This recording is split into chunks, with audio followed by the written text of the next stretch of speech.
ఓం శ్రీమాత్రే నమః. మీరందరూ బాగుండాలి. అందులో నేనుండాలి అని ప్రతి ఒక్కరూ అనుకోవాలి. చూడండి, చిన్ని కృష్ణయ్య పూతన అనే రాక్షసి చంపడానికి వచ్చిన తర్వాత ఆమె మోక్షాన్ని పొంది పరమాత్మలో కలిసిపోతుంది. అయితే ఈ సృష్టి అంతటి కూడా శ్రీకృష్ణుడు చెప్పిన మాటల్ని విని మనమందరం కూడా మంచి నేర్చుకుంటే అసలు ఇలాంటి పరిస్థితులే రావు. కానీ చూడండి, చిన్ని కృష్ణుని చంపడానికి కంసుడు ఇంకొక వ్యక్తిని మళ్ళీ నిర్ణయిస్తాడు. అతనే శ్రీధర పండితుడు. ఇతడికి సూక్ష్మ బుద్ధి అనే పేరు కూడా ఉంటుంది. అయితే అతనికి గోకులంలో పూతన అనే రాక్షసి అక్కడికి వెళ్ళి తిరిగి రాకపోవడంతో కంసుడికి భయాందోళనలో మునిగిపోతాడు. మరియు అతని భార్యలు కూడా అతనికి ఇంకా ఎలా అంటే వెనక నుంచి చాలా ప్రోత్సహిస్తూ ఉంటారు. ఇంకా సో, అందుకని ఆయన శ్రీధర పండితుడు అనే ఒక మనిషిని, అంటే ఒక వ్యక్తిని, ఆ పండితుడిని గోకులంలోకి పంపించేసి, ఒకవేళ అక్కడ ఉన్న ఒక బాలుడు, అంటే బాలుడు ఉన్నాడా? లేకపోతే ఇంకెవరైనా ఉన్నారా? ఏ బాలుడికి ఈ శక్తి ఉంది? నిజంగా పుట్టినవాడు శ్రీమన్నారాయణుడా అని తెలుసుకోవడానికి పంపిస్తాడన్నట్టు. అయితే సూక్ష్మబుద్ధి అనే పండితుడు గోకులంలోకి అడుగు పెట్టాలని వెళ్తాడు. అయితే అప్పటికే పూతన అనే రాక్షసి చిన్ని కృష్ణను చంపడానికి ప్రయత్నించింది కాబట్టి యశోదానందను గోకులంలోకి ఎవ్వరిని కూడా అడుగు పెట్టనివ్వరు. అయితే అక్కడికి చాలామంది వస్తారు. ఎవరు అంటే పూతన అనే రాక్షసి చాలామంది చిన్నపిల్లల్ని కూడా చంపేసి ఉంటుంది. అయితే వాళ్ళందరూ కూడా చిన్ని కృష్ణయ్యను చూడడానికి వస్తారు. ఎందుకంటే మా పిల్లలందరినీ కూడా తినేసింది కదా, మరి ఇలా ఆ రాక్షసిని చంపేసిన బాలుడు ఎవరు? నిజంగా శ్రీమన్నారాయణుడా అని దర్శించుకోవడానికి వస్తారన్నట్టు. అయితే వాళ్ళందరికీ కూడా దర్శన భాగ్యాన్ని యశోదానందనుడు కల్పించలేకపోతాడు. ఎందుకంటే యశోదామాత అప్పటికే ఆందోళనలో మునిగిపోతూ ఉంటుంది. అయితే ఇక్కడ వచ్చిన శ్రీధర పండితుడు మాత్రం, నేను ఈ యశోదామాత పుట్టింటి వారి బంధువుల తరపున చుట్టాన్ని. కాబట్టి మీరు నాకు మీ గ్రామంలోకి అడుగుపెట్టే అవకాశాన్ని ప్రసాదించాలి. ఎందుకంటే వాళ్ళందరికీ నేను తండ్రి వరుస అవుతాను.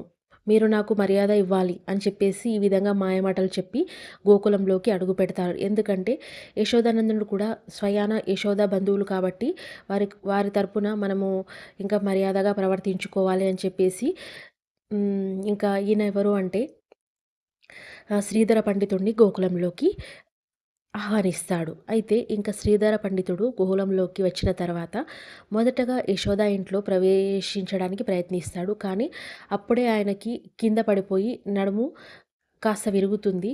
అయితే మాత్రం తన పుట్టింటి వారి బంధువుల తరపున చుట్టాం కాబట్టి, నా తండ్రి వరుస అవుతాడు కాబట్టి నేను సేవ చేయాలి, నేను ఆయనను బాగా చూసుకోవాలని చెప్పేసి ఆయనను పడుకోబెట్టి, మీరు వెంటనే వెళ్ళాల్సిన అవసరం ఏం లేదండి, మీకు తగ్గేంత వరకు ఇక్కడే ఉండండి, చిన్ని కృష్ణయ్యను కూడా చూసుకోండి అని చెప్పేసి ఆ విధంగా ఆయనను ఉండనిస్తుంది. ఇంకా ఆయన శ్రీధర పండితుడికి కూడా అదే కావాలి కాబట్టి, ఎలాగో నేను ఎక్కువ రోజులు ఏముండను, నాకు తగ్గినంత వరకే మాత్రమే ఇక్కడ ఉంటానని చెప్పేసి ఆ అవకాశాన్ని వాడుకుంటాడు.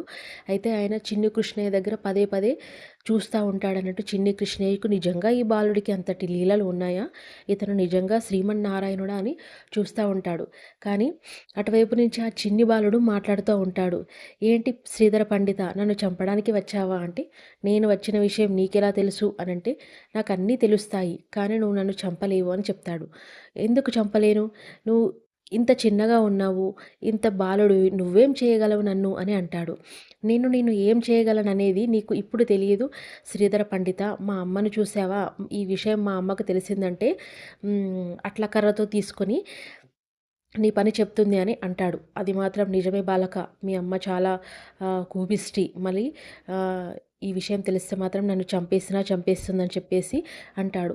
కానీ శ్రీధర పండితుడు కూడా తనకు తెలియకుండానే ఆ చిన్ని బాలుడితో సమయాన్ని గడుపుతూ ఉంటాడు. చంపడానికి ప్రయత్నిస్తూ ఉంటాడు. అయితే ఎన్నోసార్లు అవకాశాన్ని వచ్చినా కూడా ఆయన వినియోగించుకోలేకపోతాడు. ఎందుకంటే యశోదమాత పక్కనే కూర్చుంటుంది. తన బాలుడిని ఒక కన్నేసి ఉంచుతుంది. ఇంకా ఆ విధంగా ఉండడం ద్వారా ఇంకా శ్రీధర పండితుడు శ్రీకృష్ణుడిని ఆహ్, చంపే ప్రయత్నం చేయలేకపోతాడు.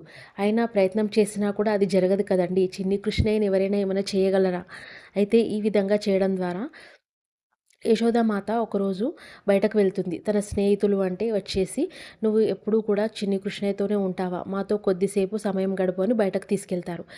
ఈ సమయాన్ని వాడుకుంటానని చెప్పేసి శ్రీధర పండితుడు ఇంకా డోర్ మూసేసి, అంటే అక్కడున్న తలుపులు మూసేసి చిన్ని కృష్ణుడిపై హ్మ్, చంపడానికి ప్రయత్నిస్తాడు. అయితే అప్పుడే మన చిన్ని కృష్ణయ్య తన విశ్వరూపాన్ని చూపిస్తాడన్నట్టు, "శ్రీధర పండిత, ఏం చేస్తున్నావు? నన్ను చంపగలిగే శక్తి నీకుందా? లేదు. నువ్వు ఎన్నో జన్మల నుంచి ఈ దుష్టకార్యాలు చేస్తూ ఇప్పుడు నా దగ్గరకు వచ్చావు. కానీ నేను నిన్ను ప్రాణాలతో విడిచిపెడుతున్నాను. నువ్వు నా నిజ స్వరూపాన్ని చూడు. నా అనంత కోటి ఈ పద్మనాభుడు ఈ ప్రపంచాన్ని ఏలుతున్నాడు. అలాంటి వాడిని నువ్వు చంపడానికి వస్తావా? చూడు. నా అవతారాన్ని నువ్వు చూసి తరించు" అని చెప్తాడు. అయితే ఇంక శ్రీమన్నారాయణుడు అవతారాన్ని చూసిన శ్రీధర పండితుడు, "నన్ను క్షమించు ప్రభు. నేను నిన్ను చాలా తక్కువ అంచనా వేశాను. కంసుడు ఆ విధంగా చెప్పడం ద్వారా నేను ఇలా చేశాను, నన్ను క్షమించు" అని క్షమాపణ కోరుతాడు. "ఇందులో నీ ఏమీ లేదు. కానీ గుర్తుపెట్టుకో, నేను కొన్ని మాటలు చెప్తాను. నువ్వు ఎన్నో రోజుల నుంచి చాలా అధర్మపు కార్యాలు చేస్తున్నావు. ఇప్పటికైనా వాటిని నీ మనస్సులో నుంచి తీసేయి. ధర్మం వైపు వెళ్ళు. ధర్మాన్ని వీడకు. నీ గురించి కొంతవరకు ఆలోచించు. సృష్టి గురించి మొత్తం ఆలోచించు" అని చెప్తాడు. "ఈ విధంగా ధర్మాన్ని కొనసాగితే నువ్వు నా లోపల మోక్షాన్ని పొందేవాడివి. కానీ ధర్మం వైపు నడక వెళ్ళిన తర్వాత నీకు మోక్షం లభిస్తుంది" అని చెప్పేసి ఇంకా ఆ విధంగా శ్రీధర పండితుడికి జ్ఞానాన్ని బోధిస్తాడన్నట్టు. ఇంకా శ్రీమన్నారాయణుని చూసే అవకాశం శ్రీధరుడికి తెలుస్తుంది.